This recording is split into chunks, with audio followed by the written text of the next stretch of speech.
করার সুন্দর একটা সুযোগ পেয়েছি। আগামী দিনে কে থাকবো আর কে থাকবো না তা তো আমাদের কাউরই জানা নেই। যে আল্লাহ তাআলা অন্তত 1 বছর 1.5 বছর এতদিন লম্বা সময় গত করে দিয়ে আমাদের এইখানে আসার সুযোগ দিলেন, শোনার সুযোগ দিলেন, জ্ঞানার্জন করার তৌফিক দিলেন, সেই আল্লাহকে একটুখানি রাজি করার জন্য তার শুকরগুজারি করছি মোহাব্বতের সাথে, আলহামদুলিল্লাহ। তারপরে তার আখেরি নবী রাহমাতুল্লিল আলামিন জনাবে মুহাম্মদুর রাসূলুল্লাহ সাল্লাল্লাহু আলাইহি ওয়াসাল্লামের উপর শত সহস্র দরুদ ও সালাম নাজিল হোক। আল্লাহুম্মা সাল্লি আলাইহি আল্লাহুম্মা বারিক আলাইহি। বিরাদারান ইসলাম, খুব বেশি লম্বা সময় ধরে আপনাদেরকে কিছু শোনাবো না, অল্পক্ষণের ভেতরে আমার নিজের কথাকে সামটে নেব ইনশাআল্লাহ।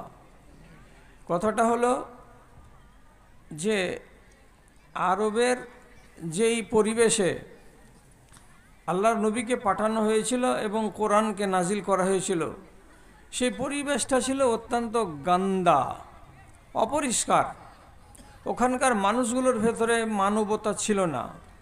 ওখানকার ছেলে এবং মেয়ে এরা নোংরামিতে মেতে ছিল। কোনো জায়গা থেকে ভদ্রতা বলে কিছু একটা জিনিস আছে সেটা খুঁজে পাওয়া যেত না। এই জন্য আল্লাহ রাব্বুল আলামিন নবীকে প্রেরণ করলেন, আর করার পরে বললেন ওয়ায়ুযাক্কিহিম ওয়ায়ুআল্লিমুহুমুল কিতাবা ওয়াল হিকমা। এদের অন্তরকে এই নবী আপনি শোধন করুন, এদের ধ্যান ধারণাগুলোকে আপনি সুন্দর করুন, এদের আখলাকগুলোকে মেজে ঘুষে চাকচিক্য করুন, এদের ব্যবহারগুলোকে আপনি গচ্ছিত করুন, এরা যেন একটা প্রকৃত মানুষের মতো মানুষ হয়ে বেঁচে থাকতে পারে। কি দিয়ে এগুলোকে রাসূল সোজা করেছিলেন? ওনার কাছে কোনো জড়িবুটি ছিল? উনি কি কাউকে ওষুধ খাইয়েছিলেন? এইরকম কথাটা নয়। মন্দ আমলগুলোর মন্দ পরিণাম হবে এ কথাটা উনি বুঝাতে পেরেছিলেন। অর্থাৎ চুরি করতে গেলে কি ক্ষতি আছে সেটা উনি বুঝাতে পেরেছিলেন। সুদ খেতে গেলে কি ক্ষতি আছে, ব্যভিচারে জড়িয়ে থাকলে কি ক্ষতি আছে, একটা একটা করে আল্লাহ পাকের রাসূল এগুলো তাদেরকে বুঝিয়ে তাদেরকে শোধন করেছিলেন। এটাকে বলা হয় তাজকিয়া। তাজকিয়ার মানে ওদের মনের ভেতরে কোনো রকমের মন্দ খেয়াল এবং ওদের চরিত্রের ভেতরে কোনো রকমের বাজে অভ্যাস আর কিছু ছিল না। আপনি বিশ্বাস করতে পারবেন? আপনাকে সত্যি কথা বলছি।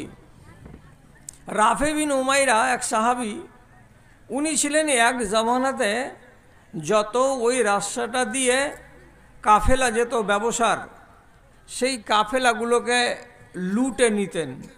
লুটে যদি না নিতেন তাহলে মোটা অঙ্কের মাল নিতেন আর নেওয়ার পরে ওদেরকে ছেড়ে দিতেন। তাহলে উনি তো ছিলেন ডন। এই ডনগিরি করে কামাই করা পয়সা, এটা কি আর ঠিক? এই কথাটা ওর মগজে কে ঢুকাবে? যখন ইসলামের কথা ওর কানে গেল তখন নিজের ধান্দাকে ছেড়ে দিয়ে নবীজির কাছে এসে ঈমান কবুল করলো। তাহলে কালকের মানুষটা যে ছিল ডাকাত, সেই মানুষটা নিজের জীবনকে বদল করলো। বিশ্বাস করবেন, আবু যার গিফারি রাদিয়াল্লাহু তাআলা আনহু যেদিন ইসলাম কবুল করার জন্য মক্কাতে এলেন, তো রাসূল ওকে সামনে দেখে ঠাট্টা করে ব্যঙ্গ করে একটু মুচকি হেসে বলছেন, বাড়ি কোথায়? বলে গিফার। গিফার কথাটা শোনা মাত্রই নবীজি বিদ্রুপ করে মুখ ঝুঁকিয়ে বলছেন, গিফার বংশের লোক, এখানে এসেছো তুমি? কেন বিদ্রুপ করেছিলেন? গেফার বংশটাতে ছোট এবং বড়, নর এবং নারী যত মানুষ ছিল সব ছিল লম্পট, আর সব ছিল চোর টাইপের, সব ছিল ছিনতাইবাজ টাইপের। এখানকার মানুষ ঈমান আনতে এসেছে, আল্লাহ পাকের রাসূল প্রথমে তাজ্জব হয়ে গেলেন।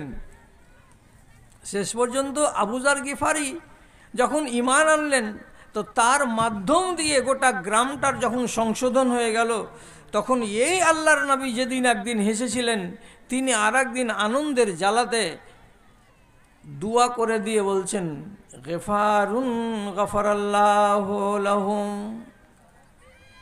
গেফার এমন একটা বংশ যাদেরকে আল্লাহ রাব্বুল আলামিন ক্ষমা করে দিয়েছেন, যাদেরকে আল্লাহ রাব্বুল আলামিন মাফ করে দিয়েছেন। ওদের ভেতরে আর পাপ নাই, ওদের ভেতরে আর কোনো অন্যায় অনাচার নাই। তাহলে মানুষগুলোকে আল্লাহ পাকের রাসূল শুদ্ধ করেছিলেন ওদের বদচরিত্রগুলো সম্পর্কে আলোচনা করে করে, যে এর পরিণাম খুব খারাপ হবে।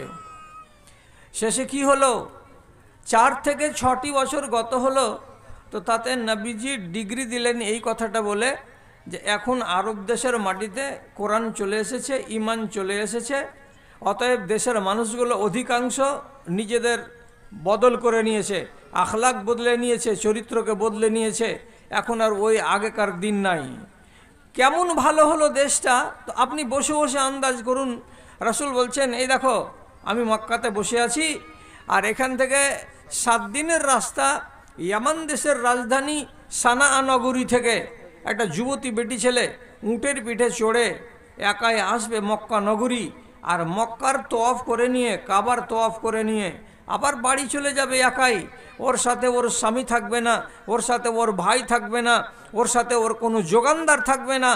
অথচ একটা সাবালিকা মেয়ে ছেলে 6 দিনের রাস্তা আসবে, আর 6 দিনের রাস্তা যাবে, আবার নিরাপদে যাবে। ওর দিকে কুনজর দিয়ে তাকাবার মতো একটা মানুষ তোমরা এই আরবের মাটিতে খুঁজে পাবে না। তাহলে বদল কত হলো দেশটা। সুখ দিয়ে আল্লাহ পাকের রাসূল ভরে দিলেন। দেওয়ার পর আল্লাহ রাসূল বললেন তোমাদের আখলাক যতদিন ভালো থাকবে তোমাদের দিন ততদিন মজবুত থাকবে। তোমাদের আখলাক যেদিন বিগড়ে যাবে সেদিন তোমাদের দিন বিগড়ে যাবে। তাহলে আমার দিন, আমার ইসলাম, আমার ধর্ম বিগড়ে যাবে। বিগড়ে যাওয়ার কথাটা রাসূল অস্বীকার করেননি। কখন বিগড়াবে? একটাই মাত্র জিনিস, সেটাকে আরবি ভাষাতে বলা হয় খাশিয়াতে ইলাহি, আল্লাহর ভয়, আল্লাহর ভীতি। আল্লাহ যে আমার মালিক, আল্লাহ যে আমার রব, উনি যে আমাকে নিরীক্ষণ করছেন, উনি যে আমার ওঠা, আমার বসা, আমার চলা, আমার ফিরা সব কিছুকে উনি দেখছেন। সেই আল্লাহকে বলে মনের ভেতরে যে খাশিয়াতটা তৈরি থাকে, এই জিনিসটা যেদিন মানুষের অন্তর থেকে হারিয়ে যাবে সেদিন তার অন্তর থেকে নবীর মোহাব্বত কমে যাবে। আল্লাহর ফরমানকে মানবার মানসিকতাটা আস্তে আস্তে কমে যাবে। মানুষ আস্তে আস্তে ডন্ট কেয়ার হয়ে যাবে, মানুষ আস্তে আস্তে বেয়াড়া হয়ে যাবে। তাহলে প্রথম জিনিস যেটা নষ্ট হবে আমাদের কাছ থেকে সেটা হলো কি? খাশিয়াতে ইলাহি। সহি হাদিসের ভেতরে লেখা আছে 3টা জিনিসকে আল্লাহ তাআলা অল্প দিনের ব্যবধানেই দুনিয়া থেকে উঠিয়ে নেবেন, বেশি সময় নেবেন না। যদি একটাকে উঠান এই সালে, তো আরেকটাকে উঠাবেন তার পরের সালে, আর আরেকটাকে উঠাবেন তার পরের সালে। এই 3টা জিনিসকে আল্লাহ তাআলা খুব তাড়াতাড়ি উঠিয়ে নেবেন, আর নেওয়ার পরে কিয়ামত কায়েম করবেন। কি কি উঠবে 3টা জিনিস আপনাকে বলছি।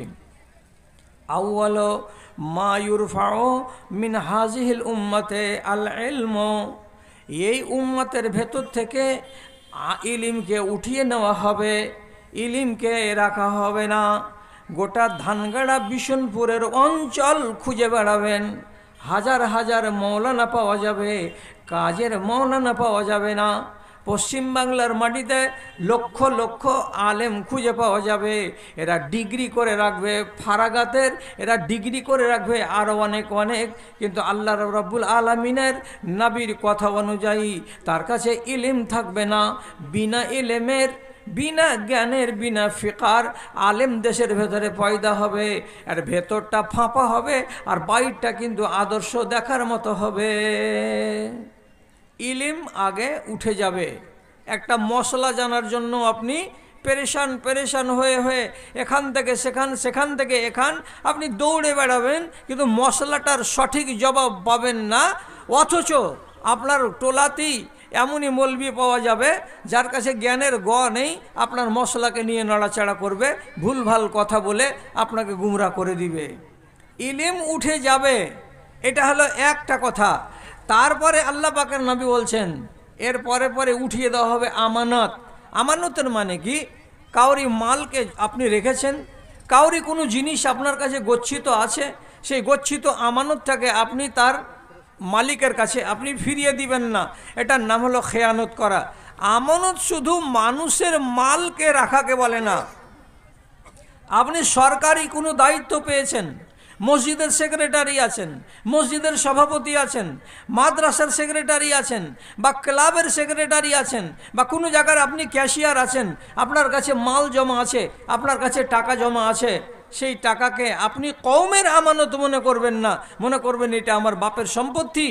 আপনাকে যদি বাদও দিয়ে দেয় হিসাব থেকে, আর আপনাকে যদি টেনে বেরো করে দেয়, কিন্তু আপনার কাছ থেকে আমানত ফেরত পাওয়া যাবে না। যেদিন আমানত নষ্ট হয়ে যাবে সেদিন মানুষের ভেতরে হারাম খাওয়া অধিক মাত্রায় বেড়ে যাবে। সেদিন মানুষ আর তোয়াক্কা করবে না যে আমি হালাল খাচ্ছি না আমি হারাম খাচ্ছি, আমার এটা খাওয়া ঠিক হলো না আমার এটা খাওয়া বেঠিক হলো, সেই দিন আর ভাববে না। তারপরে আল্লাহ পাকের রাসূল বলছেন আউয়াল মা ইউরফাউ মিন হাযিহিল উম্মাতে আল খুশু। ও আল্লাহ রাব্বুল আলামিন এই উম্মাতের মধ্য থেকে আল্লাহর ভয়টাকে টেনে নেবেন। মানুষের অন্তরে আল্লাহর ভয় বলে বাকি থাকবে না। আল্লাহ আমার মালিক এ কথা বলে মানুষের মনে থাকবে না। আল্লাহ আমাকে দেখছেন এই কথা বলে মানুষেরা তোয়াক্কা করবে না। এই ভয়টা যেদিন হারিয়ে যাবে সেদিন দুনিয়াতে আল্লাহর নাফরমানি বেড়ে যাবে, রাসূলের নাফরমানি বেড়ে যাবে। একটা নারী সেদিন যদি বেহায়া হয়ে যায় তাহলে ওর মন একবারও কাঁদবে না যে আল্লাহ নারাজ হবে, আমার নবী নারাজ হবে। একটা মুমিন মুসলমান দাগাবাজি করবে, বেঈমানি করবে, শয়তানি করবে, তার মন একবার কাঁদবে না যে আমি এই দাগাবাজি করে যাচ্ছি, এর খেসারত আমাকে কি দিতে হবে। সেই দিন একটা মানুষ ভাইয়ের মালকে লুটে নিতে দ্বিধা করবে না। সেই দিন একটা মানুষ তার পড়োশির সঙ্গে ঝগড়া লাগিয়ে রাখতে দ্বিধা করবে না। সেই দিন একটা মানুষ নিজের বোনের জমিকে হড়প করে নিতে একবার দ্বিধা করবে না। সেই যুগের মানুষ নিজের জমি বেটিকে জমিগুলো দিবে না, তাকে বঞ্চিত করে দেবে, এমন গুনাহ করতে তার অন্তর কাঁপবে না। একটা মানুষ রাতের বেলায় পরের মালকে পাবে, চুরি করে নিয়ে চলে যাবে, সেদিন মানুষ কাঁদবে না, তার অন্তরটা একবারও দ্বিধা করবে না। এক যুগ চলে আসবে, সেই যুগের মানুষেরা মানুষের অধিকারকে ছিনিয়ে নিবে, কেড়ে নেবে, কৌশলে করে নেবে, হারামের ব্যবসা করবে। যেগুলো ব্যবসা ইসলাম সমর্থন করে না এমন ব্যবসা ডাহা দিনে দুপুরে করবে, এবং অন্যের মালকে ছলে বলে কৌশলে টেনে নেওয়ার চেষ্টা করবে। একবারও বলবে না যে এটা হারাম। এমন সময় আসবে যেই দিন আল্লাহর ভয় থাকবে না। আপনি বলবেন ওই রকম সময় আসতে আর কতদিন দেরি আছে? তা আমি তো এটা বলতে পারবো না যে আর কতদিন দেরি আছে। বিশনপুর গ্রামে কতটি 100 দিনের কাজের কার্ড করা লোক আছে? যদি বলে 50 জনের 100 দিনের কাজ করার কার্ড আছে, কয়জন টাকা পাও? সবারই নামে তো টাকাটা আসছে, কার্ডটা তো হয়েছে, তো কার্ডের টাকাটা কোথায় যায়? বলছে আমি বলতে পারবো না। নিশ্চয়ই কোনো জায়গাতে যাচ্ছে। যার কাছে যাচ্ছে সেই ব্যক্তি কি জানে না যে আমাকে এই টাকাটা অন্যায়ভাবে আমি হজম করে যে নিচ্ছি, তো আমাকে একদিন আল্লাহর সামনে দাঁড়াতে হবে, জবাব দিতে হবে, এই কথাটা বুঝে না? আমাদের দেশে অবিবাহিতা নারী যাদের বিবাহ হয়নি তাদের জন্য আলাদা স্টাইফেন আছে। আর ওই নারীটার যেদিন বিবাহ লাগবে, 18 বছর বয়স যেদিন পুরা হয়ে যাবে, সেই দিন ওই নারী যদি সরকারের কাছে দরখাস্ত করে তাহলে সরকার তাকে বিবাহ খরচ বাবদ 25,000 টাকা দিবে। তাহলে বিবাহ করার জন্য 25,000 টাকা দিবে, বিবাহ হয়ে গেছে তাদেরকে দিবে না। এটা তো আপনিও জানেন, আমিও জানি। কিন্তু এখন আমার গ্রামে, আমার দেশে, আমার এলাকায় কতটি বেটি ছেলে নিবেন যে 2 ছেলের মা বিবাহ করার নামে আজকে 25,000 টাকা সরকারের কাছ থেকে তুলে নিছে। ওর দিল কাঁপছে কি? ওর অন্তরের ভেতরে কি দ্বিধা লাগছে যে আমি যে টাকাটা নিয়ে নিলাম ঠকবাজি করে, আর এমনি করে যে আমার বিয়ে লেগেছে, এখন বিয়ে তো তোমার 6 বছর আগে হয়ে গেছে, দুটা তো তোমার বাচ্চা দুনিয়াতে চলে এসেছে, তো তুমি ডাহা মিথ্যা কথা বলে যদি এই রকম করে টাকাকে খাও, তাহলে এই কথাটাই আল্লাহ রাব্বুল আলামিন নবী বলেছেন, একদিন মানুষের অন্তরে আল্লাহর ভয় জিনিসটা থাকবে না। আর আল্লাহর ভয় যেদিন হারিয়ে যাবে, সেদিন যে কোনো পাপ করতে কোনো নারীকে, কোনো নরকে ব্যথা লাগবে না, দ্বিধা লাগবে না, সংকোচ লাগবে না। বেরাদারান ইসলাম, রাসূল নিজের জামাই আলীকে বলছেন, লা তুতবিইন নাজারাতুন নাজারাতা, রাস্তা যখন চলবে তখন আজনাবী কোনো রমণীর দিকে একবার নজর তুলে দেখো চিনবার জন্য, দ্বিতীয়বার ওর দিকে নজর তুলিও না, না হলে তোমাকে কৈফিয়ত দিতে হবে। এটা বলছেন রাসূল নিজের জামাইকে। তাহলে একটা আজনাবী নারীর পানে চেয়ে থাকা বা দেখা কত বড় হারাম কাজ। সেখানে আপনাকে বলছি, গত সপ্তাহের খবর, এই মূর্খের বেটাদের হাতে যখন মোবাইল গেছে, তখন দিন ইসলামের সত্যানাশ হয়ে গেছে। আরও কি করে নিজের ভালোবাসা প্রেমিকাকে নিজের শরীরের যেখান সেখানের ছবি তুলে হোয়াটসঅ্যাপে পাঠাচ্ছে ওর নাম্বারে, আর ওই নারী কলঙ্কিনী ওর নিজের গোপন অঙ্গের পর্দার জায়গাগুলোর ছবি তুলে ওর মোবাইল থেকে এই কুলাঙ্গারের মোবাইলে পাঠাচ্ছে। তো দুই বোকার বেটা বোকা আর বোকার বেটের বোকা বেটি, এরা দুজন মনে করছে আমি দিলাম আমার প্রেমিকের মোবাইলে, আর আমার প্রেমিক দিল আমার মোবাইলে, আর কে জানতে পারবে? কিন্তু এই গর্ধব আর জানে না যে এই কথাগুলো দুনিয়ার লোক জেনে যাবে। এটা হলো নেটের যুগ। নেটের কাছ থেকে টাকা বের করে নিচ্ছে আপনি জানতে পারেন না। আপনার ব্যাংকের টাকাকে আউট করে দিচ্ছে কোথায়, লাখ লাখ টাকা, আপনি বুঝতে পারেন না। আর এই ছবিটি যে এক জায়গা থেকে আর এক জায়গায় যাবে না, তো তার কোনো মানে আছে? এমন হয়ে লিক হয়েছে। আল্লাহু আকবার, আল্লাহু আকবার। ইজ্জত নিয়ে যেমন টানা পোড়ানো শুরু হয়ে যায়, তেমনি টানা পোড়ানো শুরু হয়ে গেছে। একটা নারী কি এরকমের কেলেঙ্কারি করতে পারে? আমাকে জিজ্ঞেস করছে ফটো দেখিয়ে যে এই রকমের মেয়ে ছেলের মেজাজ হয়ে গেল, এটা কি সম্ভব জি মাওলানা? বলছি হ্যাঁ, 100 বার সম্ভব। যেদিন আল্লাহর ভয় কোনো নারীর অন্তরে থাকবে না, সেদিন ও 50টা বেটা ছেলের সঙ্গে লাইন করতে পারবে। যেদিন আল্লাহ আছেন, আমাকে দেখছেন বলে ওর অন্তরের ভেতরে এই সংকেত থাকবে না, সেদিন ওই নারী 20টা ক্লাসমেটের সঙ্গে হ্যাঁ হ্যাঁ আর হু হু করে বেড়াতে পারবে, রাতও কাটাতে পারবে, চলে যেতে পারবে সুন্দরবন বেড়াতে, এবং 1000টা ছবিও তুলতে পারবে, রাতও কাটাতে পারবে ক্লাবের ঘরের ভেতরে, এবং ফোহশ এবং ফজুর কাজে জড়িয়ে যেতে পারবে। একটাও দূরের কথা নয়, যেদিন এদের অন্তরের ভেতরে আল্লাহ রাব্বুল আলামিনের ভয় হারিয়ে যাবে। আপনি তো জানেন সুদ খাওয়া হারাম, তবুও খেয়ে যাচ্ছি, তার মানে কি ডোন্ট কেয়ার?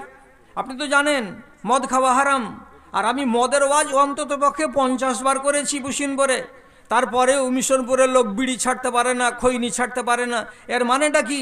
অন্তরের ভেতরে বসছে না কথাটা, আল্লাহকে বলে ভয় তৈরি হচ্ছে না। আর যতক্ষণ পর্যন্ত খাসিয়াতে ইলাহি না আসবে, ততক্ষণ পর্যন্ত রসুলকে আপনি ভালোবাসতে পারবেন না, আল্লাহকে আপনি ভালোবাসতে পারবেন না। আপনার অন্তরটা দুমুখ হয়ে থাকবে, দুমুখ হয়ে থাকবে। ভিতর বলছে এক, আর বাহির বলবে আপনার আর এক। থামতে পারবেন? এমন সাংঘাতিক সাংঘাতিক কথা আপনাকে আমি শোনাচ্ছি। এটা আমার বাবার জমিদারিতে লেখা আছে তা নয়। হযরত আব্দুল্লাহ বিন মাসউদ রাদিয়াল্লাহু তাআলা আনহু বলছেন, ইয়াতি আলান নাসে জামানুন ইয়াজতামিউনা ফিল মসজিদে ওয়া লাইসা ফীহিম মুমিনুন। আব্দুল্লাহ বিন মাসউদ বলছেন, একটা সময় চলে আসবে, মসজিদে দেখতে পাবা নমাজের পরে 15 জন লোক বসে আছে, 20 জন লোক বসে আছে, 30 জন লোক বসে আছে। নমাজ আদায় হয়ে গেছে, তারপরে এরা বসে আছে মসজিদের বারান্দায়, কিন্তু এই যে 20 জন লোক বসে আছে, লাইসা ফীহিম মুমিনুন, এরা একটাও মুমিন নয়, এরা একটাও মুমিন নয়। কোন কথা হলো? এতটি দাঁড়িয়ে রেখেছি মুখে, জোহরের টাইমে এলাম, এসে উজু করলাম মসজিদে, মসজিদের পিশাবখানাতে পিশাব করলাম, আবার 4 রাকাত ফরজ নামাজ আদায় করে 2 রাকাত সুন্নাত পড়ে বসে আছি, আবার বলছে এদের ভিতরে কোনো ঈমান নেই। ঈমান কাকে বলে? যে এমন একটা কাজের সঙ্গে আপনি জড়িয়ে আছেন, সেই কাজ আল্লাহ তাআলা আপনার পছন্দ করে না। এমন কাজ আমি করেও যাচ্ছেন আর নামাজ পড়েও যাচ্ছেন, এই লোকটাকে মুমিন বলে স্বীকৃতি দিতে রাজি নই আল্লাহ পাকের নবী। কাজে একটা দিন চলে আসবে, এক ঝাঁক লোক মুসলমান নামাজ পড়ে মসজিদে বসে আছে, ওয়ালাইসা ফিহি মুমিনুন, এদের ভেতরে একটাও মুমিন নেই। মানার মানসিকতাটা কেমন হওয়া উচিত আপনি জানেন? যখন রসুল হিজরত করে মক্কা থেকে মদিনা গেলেন, তো আবু আইয়ুব আনসারীর বাড়িতে উনি নিচু তালাতে জায়গা নিলেন, আর আইয়ুবকে বললেন যে তুমি উপর তালাতে থাকো। তো আবু আইয়ুব উপর তালা থেকে নামো তালাতে রাসূলের কাছে যখন খানা নিয়ে আসছেন, তো বড় দস্তরখানে খানা লাগিয়ে দিয়ে রাসূলের কাছে লাগিয়ে বসে আছেন, দিয়ে বলছেন আল্লাহ রসুল খান, খেয়ে নেন খানাটা। তো রসুল খানা যদি খেতে যাচ্ছেন, তো খানার ভেতরে দেখা যাচ্ছে কাঁচা পেঁয়াজ আছে কাটা, আর কাঁচা রসুন আছে কাটা ওই খানার মাঝখানে। এবার রসুল কি করলেন? ফাইন্নাহু লাম ইয়াকুল মিন তুআমিহি শাইআন। সেই দিন আল্লাহ পাকের রসুল আবু আইয়ুব আনসারী এনে দেওয়া প্লেট থেকে এক লোকমাও খানা খেলেন না, খানাটাকে ঘুরিয়ে দিলেন।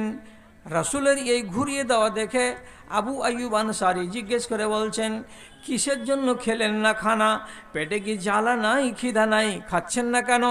নবীজি বলছেন, তোমার প্লেটে, তোমার খাবারে কাঁচা রসুন আছে এবং কাঁচা পেঁয়াজ আছে। ওয়াল আম্বিয়াও লা ইয়াকুলুনা হাযা, আর দুনিয়াতে যত নবী এসেছেন এরা কাঁচা পেঁয়াজ খায় না এবং কাঁচা রসুন খায় না।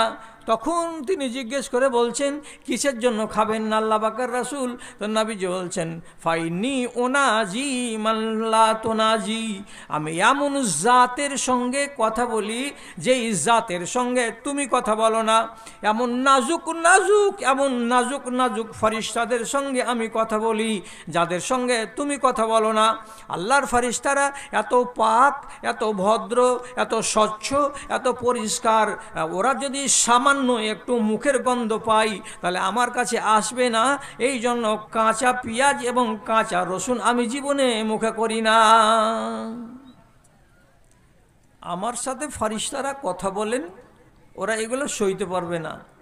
রাসূল এই জন্য কাঁচা পেঁয়াজ খাচ্ছেন না।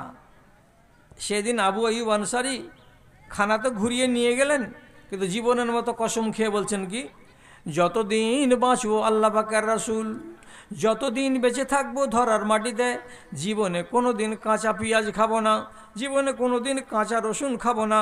এটা একেবারে দৃঢ় প্রত্যয় করে নিলাম। আপনি যখন খাবেন না, আর আপনার ভালোবাসায় আমিও জীবনে এগুলো খাবো না।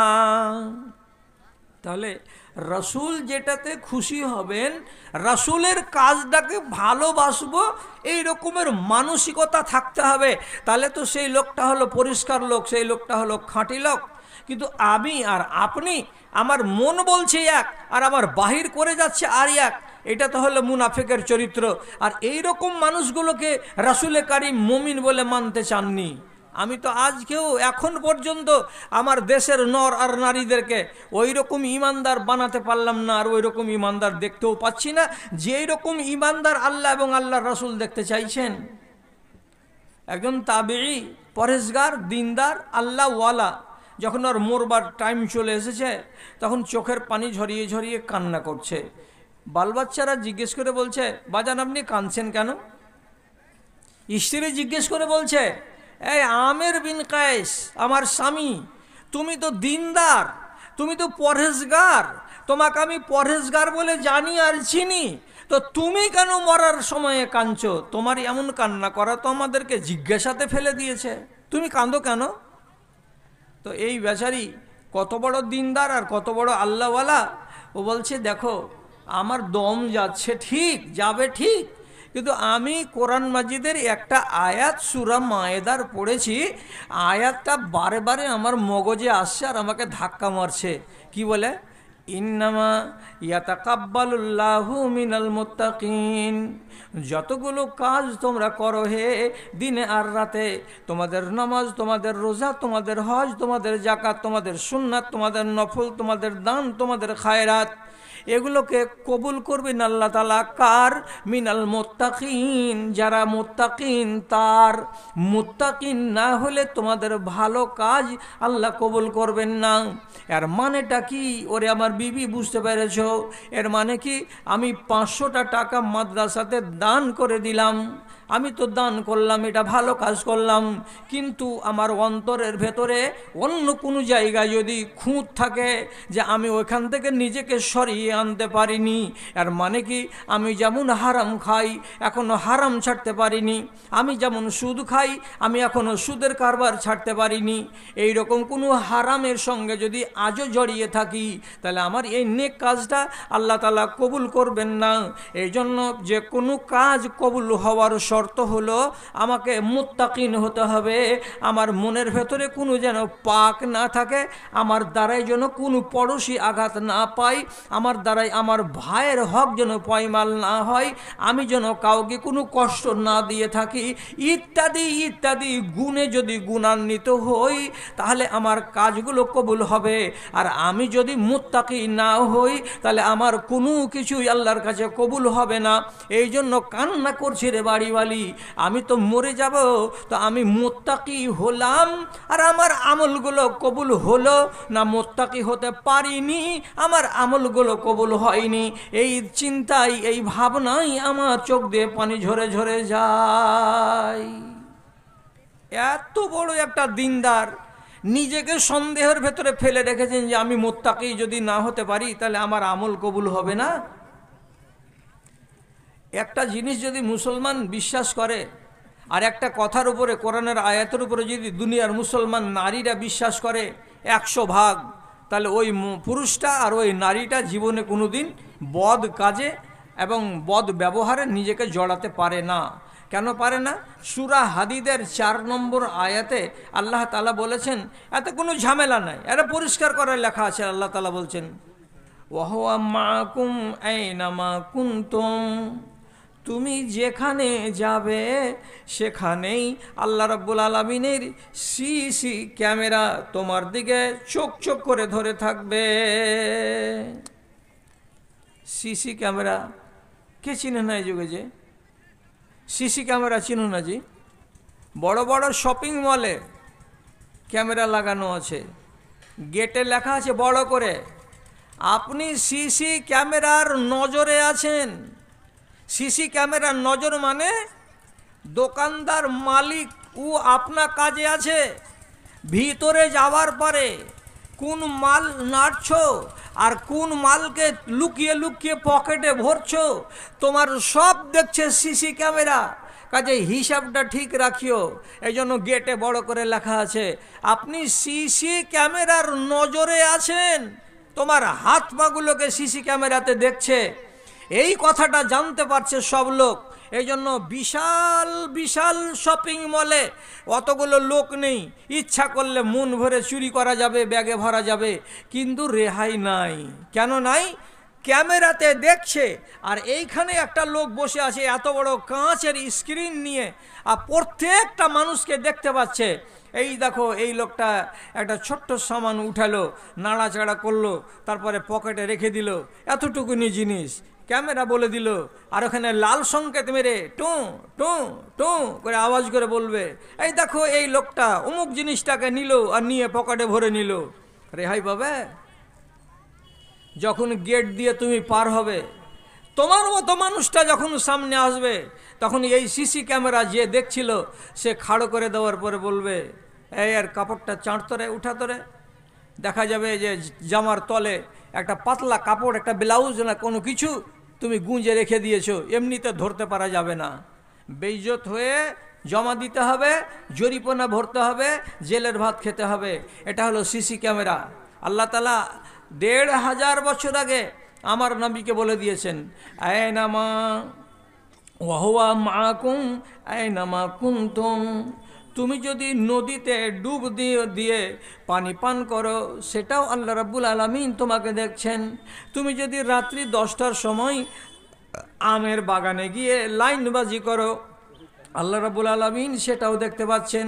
তুমি যদি দিনে দুপুরে বসে বসে কাগজ নিয়ে আর কলম খাতা নিয়ে মারিং করার ব্যবসা করো, কাউকে দিলে 8 আর কাউকে দিলে 11, কাউকে তুমি টানলে আর কাউকে তুমি ধরিয়ে দিলে, এইরকম করে তোমার কলম যদি ধান্দাবাজি করে, আল্লাহ রাব্বুল আলামিন বলছেন আমি তোমাকে দেখতে আছি, তুমি যেখানেই থাকো না কেন, আকাশে বাতাসে নদে নদীতে পাহাড়ে দরিয়ায় যেখানে তুমি থাকো, যেই হালাতে তুমি থাকো, যেই কাজটা তুমি করো না কেন, ওয়াহুয়া মাকুম, সব সময় তুমি আল্লাহ রাব্বুল আলামিনের নজরে আছো, আল্লাহ রাব্বুল আলামিনের তত্ত্বাবধানে আছো, তোমাকে ছেড়ে কথা বলা হবে না। তাহলে এবার বলো, যদি তুমি লুকিয়ে লুকিয়ে মোবাইলে কাউরির সাথে ভালোবাসা করো,